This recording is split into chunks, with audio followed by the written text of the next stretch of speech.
All right, thank you very much. As Carson-Newman falls on the road to the Tusculum Pioneers by a final score of 34-6, I'm Adam Cavalier, alongside Carson-Newman head football coach Mike Clowney. Mike, this one comes down to miscues. 5 turnovers, 4 trips inside the red zone, 3 of them come up empty. What did you see from your team today? Moving the ball in parts, couldn't finish.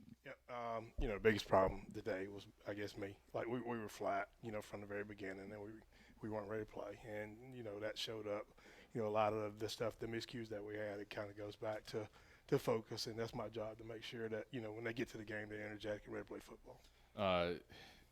Felt like you moved the ball in fits and starts, but what was the turning point? Was it the early fumble? Was it the 2-minute drive that came up empty at the end of the half where you felt like things are really starting to add up? I think really from the beginning Okay. with the quarterback, we feel like we got guys covered downfield and we let them get out and go score. But that's something that this team has kind of been able to rally past, and so then we respond by turning the ball over, which allowed them to kind of go up 14-0. And I thought, there's still points and times where you talk about we're ready to kind of move the ball, get the ball into the red zone. And, if we can go in and get a score, you put it back to, 1 score, 2 scores, you give yourself a chance, and then you kind of move it down there, and then you turn the ball over.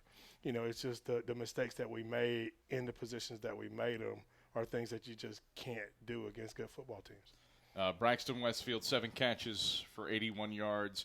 An offensive bright spot today. What did you see out of him in the receiving corps? It's like the last 2 weeks.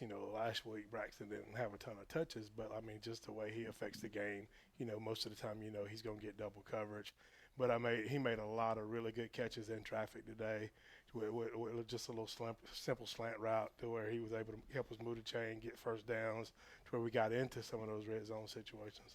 Tusculum rushes for more than 300 yards. 7.6 yards a carry, 6th highest total allowed in a single game to an opponent. Why were the Pioneers successful moving the ball on the ground? A big chunk of that is what we talked about, the quarterback run at the beginning of it. I think that was probably about a 60, 70-yard run.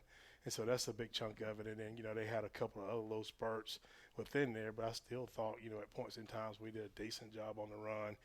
He was the person that became a problem for us. You turn your attention back home to Berktar Stadium. The Erskine Flying Fleet comes in for your only home night game of the season. How do you move past this one? Weren't able to build on the success for the Newberry game, but reset with the Flying Fleet coming to town. I stole a theme from the movie Bad Boys. At the end right here, we ride together, we die together, we're Eagles for life. So tough situations in a tight family makes you closer. And so this is something that we need to use to kind of gel together to get ready to play next week. All right, Mike Clowney, pleasure as always. We'll talk to you against the Flying Fleet next Saturday. See you next Saturday. That's Carson.